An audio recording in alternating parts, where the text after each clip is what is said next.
I'm not the biggest fan of animals, but I've been won over by one particular pussycat.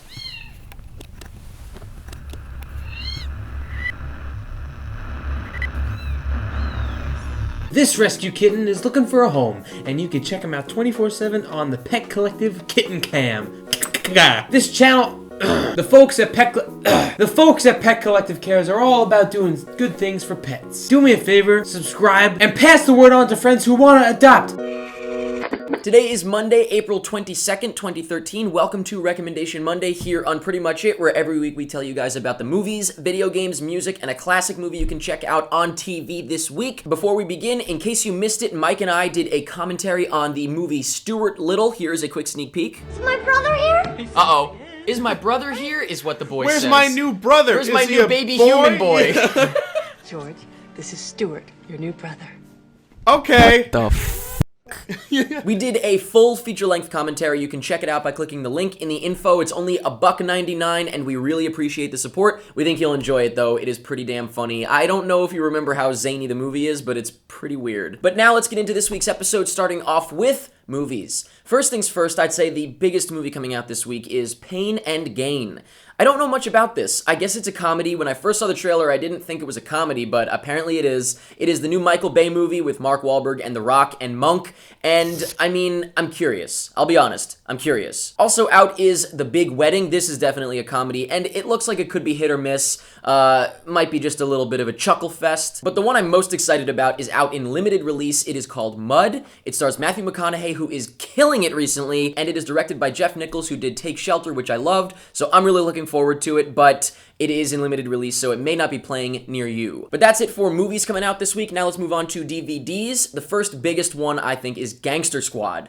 I enjoyed this movie. It was nothing incredible, but I definitely had a good time with it, so I say check it out. Another big one out this week is The Impossible. Naomi Watts got nominated for Best Actress for this one. I would say it's also definitely worth checking out. And you know what? Another one I would say is worth checking out is Promised Land. It's got some flaws, definitely, but it is a good movie, I thought. And so, yeah, really, you can't go wrong this week. If you pick up any of the new movies, well, the ones I mentioned at least, I don't know about the bottom, then you're probably going to have a good time with it. But that's it for DVDs. So let's move on to Jake to find out what video games are coming out this week. Hey guys, there's a lot of video games coming out this week, so let's get right into it. First off, we have Monaco for Xbox 360 and PC. This is like a co-op, spy-based game. It's very indie, it's very unassuming, but a lot of people who've played it are really into it, and there's a lot of buzz behind it, so I definitely think it's going to be worth checking out. A puzzle platformer for PS3 and PS Vita is Thomas Was Alone. It's a cool-looking platformer, and I'm always looking for stuff to play on PS Vita, so yeah. And in terms of mobile games, from time to time, I do like to bring things up. Most importantly this week, we have the Iron Man 3 movie-based game coming out for iOS and Android. I'm curious to play it because, like the Batman one and the Spider-Man one, they're good fun. If a little expensive, it's nice to get excited for the movie by playing the game. We also have Tap Rocket for iOS, which is an endless runner. If you're into that type of thing, this is a really good one. It throws things into the mix with a jetpack, kind of changing things up, and it has a look of kind of like a Limbo mixed with just old school space and aliens and stuff. It's pretty cool, it's worth checking out. And in terms of bigger titles this week, for all the major systems, we have Star Trek The Game releasing. This takes place in between J.J. Abrams' universe of the first Star Trek movie and Into the Darkness coming out this week. It's a shame I don't know what it's called, but it is a co-op based game, and initial previews look really promising playing as Kirk and Spock. But the game kind of went dark for a while, and we haven't really seen much from it. So it's coming out. Here's hoping it's good. And last but not least, we have Dead Island Riptide. I've been watching this game very closely, considering I kind of like Dead Island, the first one. I like the premise of it, but it did a lot of things wrong that really bothered me. I'm hoping Dead Island Riptide fixes the problem, and this game is actually $50 instead of $60, so what's better than that? That's it for me. I'm completely out of breath, so let's move on over to Kevin with the music. Hey everybody, Kevin here with your music section for the week. So the first album I'm going to talk about this week is not necessarily a recommendation, but it's got to be said. So the first one is Snoop Lions Reincarnated. Yes, that is Snoop Dogg, but now he's been reincarnated and he's doing reggae. So he went down to Jamaica and spent some time with, quote-unquote, the people who made reggae. He wanted to spend some time there after a spirit told him he needs to make this album, or the spirit, so he made a reggae album. It's extremely well produced. It seems like, from a standpoint of the style, like, it's fine, but I'm just a little confused as to why this is happening. I'm not really sure that it needed to happen. I'm not sure that it is good. I've listened to it, and I still don't really think that I like it, but I'm assuming that people are going to want to check it out, so check it out. I mean, it's not terrible for what it is, but it just doesn't make sense. It's non-traditional. But it's well made. There are some big names on it.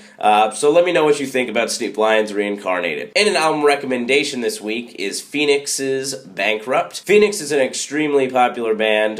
Recently, after their album, most recently Wolfgang Amadeus Phoenix, they were on tour, and they actually had a surprise appearance with Daft Punk at Madison Square Garden back in 2010, and they just gained a bunch of fans over the past few years, and it's now been 3 years since they put out an album. So this has been highly anticipated. You can actually stream it on iTunes, download it tomorrow. I've listened to it. I really like it. I think it's on the cutting edge of indie rock, and I'd really love to see these guys, if at all possible. Seems like they'd be really fun in concert. Great group. Definitely check them out. Paul. Thanks, Kevin, for accurately pronouncing my name. It shows great research in a journalist. This week's recommendation is Wings. It is from 1927. It's a silent film, so And that'll be shown on Tuesday, April 23rd at 12:15 a.m. So that'll be technically Monday on the West Coast. And that'll be on Turner Classic Movies. Back to you, Eric. Those are your movies, video games, music, and a classic movie that you can check out on TV this week. Let us know what you're looking forward to. Let us know what you couldn't care less about. And of course, before we end this thing, the giveaway winner is Eric McKenzie. Eric, please write to us on Facebook.com/prettymuchit. Awesome name, by the way, I have to say. We will get your deets, and we will send you a free shirt from beobscure.com, any shirt you want. And that's it for this week's episode of Recommendation Monday. Don't forget to click around here for some other reviews and videos. Click along the bottom for our Facebook and Twitter, and click the logo to subscribe for more. I hope you have a great week. I will see you again on Friday, and that's pretty much it.